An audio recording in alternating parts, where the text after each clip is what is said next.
On October 22nd, the Board of Supervisors approved a new county ordinance to legalize the cultivation of commercial cannabis in Calaveras County. This is a series of interviews to introduce you to some of the farmers who successfully complied with the urgency ordinance and will now be eligible to apply for new permits under the permanent ordinance. Hello, my name is Justin Catalano. I'm a Calaveras cannabis farmer. So, I made my journey to California back in 2010. I was born and raised in New Jersey, went to college in Pennsylvania.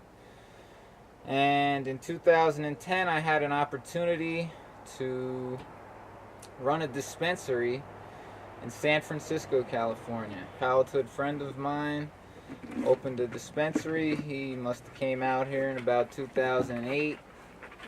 And when he got his permit for this dispensary in San Francisco, he needed assistance. Being I had management experience, he asked me if I would be willing to help run the dispensary with him.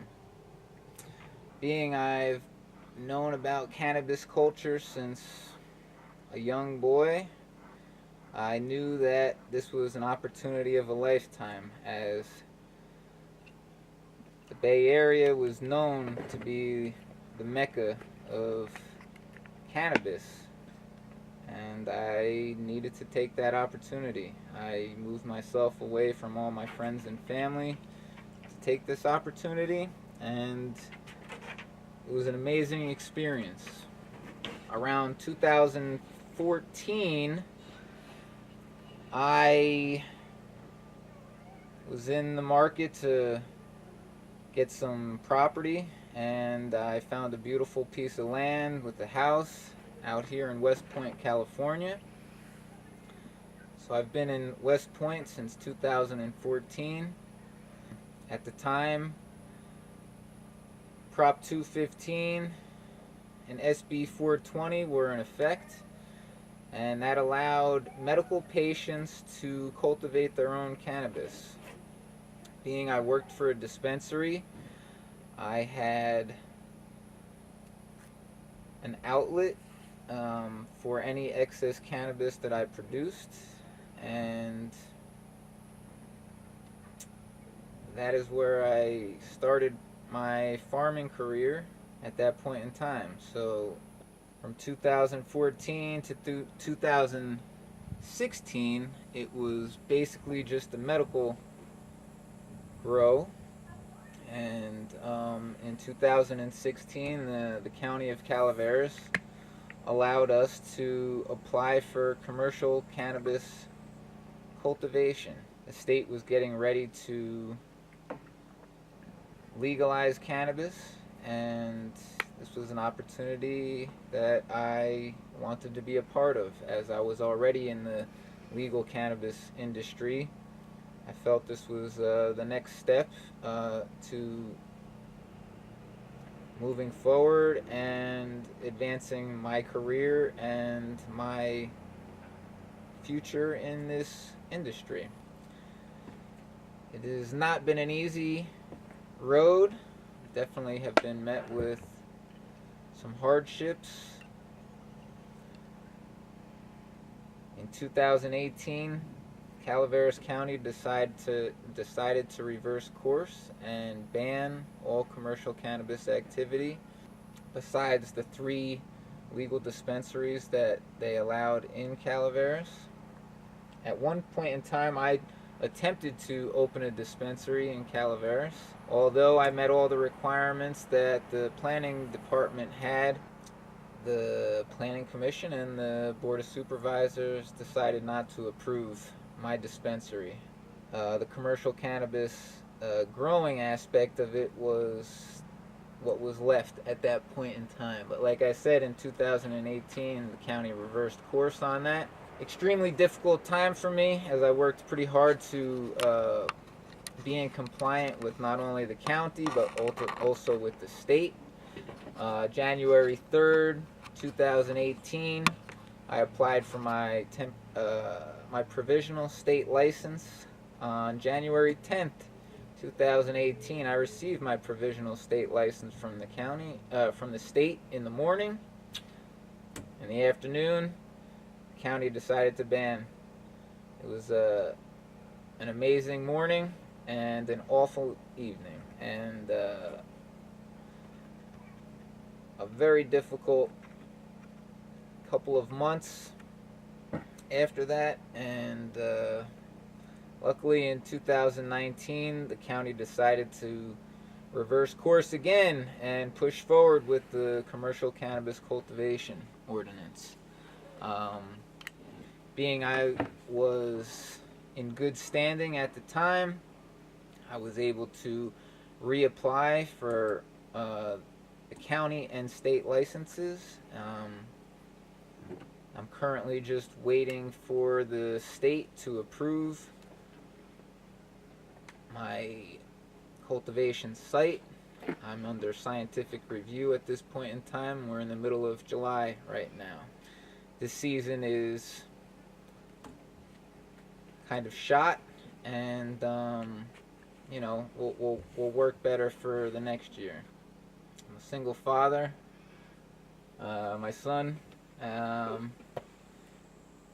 hopefully I can leave something nice for him at a later date in time. As a resident of Calaveras County, and I like to participate and show my son that doing good things for your community is part of being a productive member of society and a contributor. I have been a part of Calaveras Council of Governments since around 2015, and I currently sit on the board as a citizen member. I thoroughly enjoy contributing to the county. Went after that position on the COG board was because of my background in automotive technology management, from which I graduated from Penn State. I worked for New Jersey Transit as a supervisor of the bus mechanics before coming out to California. So I have a lot of knowledge and experience in the transportation realm, and I felt that it was proper for me to share my knowledge and experience with a smaller county, and let the county and the people in the county know what kind of individual I am. Other community functions that I participated in are the Blue Mountain Coalition for Youth and Families. It's a nonprofit organization up here in West Point, and we provide services for the community. Every week, the Blue Mountain Coalition for Youth and Families provides meals twice a week, free of charge to anybody in our community. We encourage people to come and participate. It is held at the Community Center in downtown West Point on Main Street. I recently resigned from being on the board of the Blue Mountain Coalition for Youth and Families, as I am back in the process of getting my state permit for cultivation of cannabis and the county permit to get the permit back in the county to be able to provide a product and give myself my job back. Being in the cannabis industry, there's a lot of negatives that are cast upon the people that are in it, and so I felt that doing something positive would give others the opportunity to put themselves out there and help our county and our community, but also for people to see that people in the cannabis industry are good people and want to contribute positively to the success of not only the county but our economy, and the rest of our country. Cannabis provides mankind with all of its basic essential needs: food, fuel, clothing, and housing material. It also provides medicine. These are the reasons why I am in the cannabis industry, because I feel that it's a benefit for us, and that being that this plant has never killed anyone from a overconsumption of it, I feel very strongly that what I'm doing is on the right course in life. I'm very grateful to be in this opportunity, to have met the criteria that the county is asking for, to be a part of the cultivation aspect of this. And I want to provide a wonderful product for the people of California. And if it goes nationwide, hopefully we can provide our product to the rest of the United States. At this point in time, cultivation is the only option for the people in the county, unless, well, at this point, dispensaries have been allowed for quite some time. The problem with the dispensaries is that there is too few locations that are available for people to put a dispensary in. They're designated as CP, which is commercial professional, and I believe there's only 70-something designated spots in the county. Finding one of those spots is extremely difficult and rare, and then if you do find one, having to convince the landlord or the owner of that property to allow you to do that is another hurdle. This industry is filled with hurdles. You have to have a lot of grit and persistence, or you're not going to make it. So, for me, cannabis has always been a medicine. Even before I knew it was necessarily a medicine for me, it helped me. Back in 2018, after the ban took effect, I was under a lot of stress and a lot of pressure. My business that I had for quite a number of years was abruptly put to a halt. I ended up becoming sick and going into the hospital. When I awoke in the hospital, I discovered that I had a genetic blood disorder called sickle beta thalassemia. It's a combination of thalassemia and sickle cell disease. My family comes from Sicily. That is one of the areas in the world that's known for having this. Africa, Southern Mediterranean, the Middle East, those are all places that have a good amount of sickle cell disorder in the gene pool. So in 2018, when I finally discovered that I had this disorder, it was interesting because the pain that the sickle cell disorder gives an individual, I've experienced my entire life. And growing up,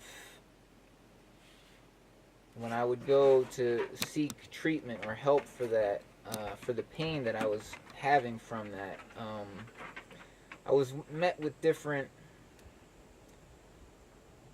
challenges. I feel, because I was generally a very healthy young man. When I'd seek medical help, they would look at me and see that I didn't have any physical signs of injury, and for a period of time, from probably the time I was 8 years old into my mid-20s, doctors would tell me that it was growing pains. By the time I was in my mid-20s, I knew that these weren't growing pains, as I was not growing anymore. I kind of gave up on the advice from the medical professionals, and I kind of searched out alternatives. I felt that cannabis, since my mid-teens, was a product that when I was going through a sickle cell crisis and I was in extreme pain, would ease the pain and would allow me to be able to sleep. It would also allow me to eat, and in that, being able to rest and being able to nourish my body, I was able to overcome these sickle cell crises within about a week to 10 days.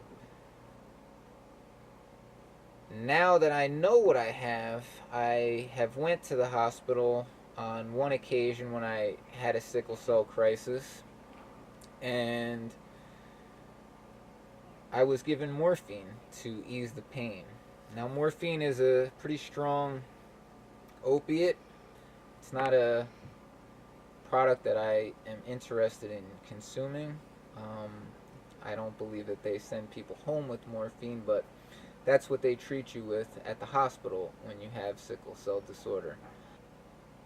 Cannabis is a safe alternative, in my opinion. Obviously, I'm not a medical professional, but from personal experience, I have found that cannabis does relieve the pain. It allows me to relax. It allows me to eat and consume nourishment so that I can get healthy and strong and better during one of these crises. So my plans for the future in this business, I have a pretty nice property, and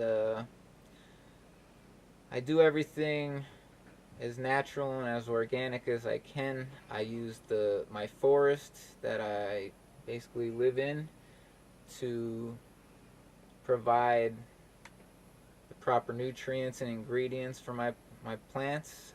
I'd like to push the terroir of West Point. I'm not sure if there's other individuals in West Point, but I'd like to communicate with them on their thoughts on what we would name this area's terroir. District 2 is where a lot of the cultivation is done, but District 2 in Calaveras County has a variety of climates and microclimates and elevations, so you can't necessarily blanket the whole District 2 as a terroir. So moving forward, me and whoever else is in this area need to figure out what we're going to name it. If not, we could just name it West Point Terroir. I would like to turn my property into a tasting room. At this point in time, the county does not allow that to happen. I would like to have a tasting room so people can try the different cannabis that's produced on this farm, give them a little history about the area, history about how the plant is grown out here, and even give tours of the farm during particular times of the year to show what this area can produce. I truly love and care for the place that I'm at.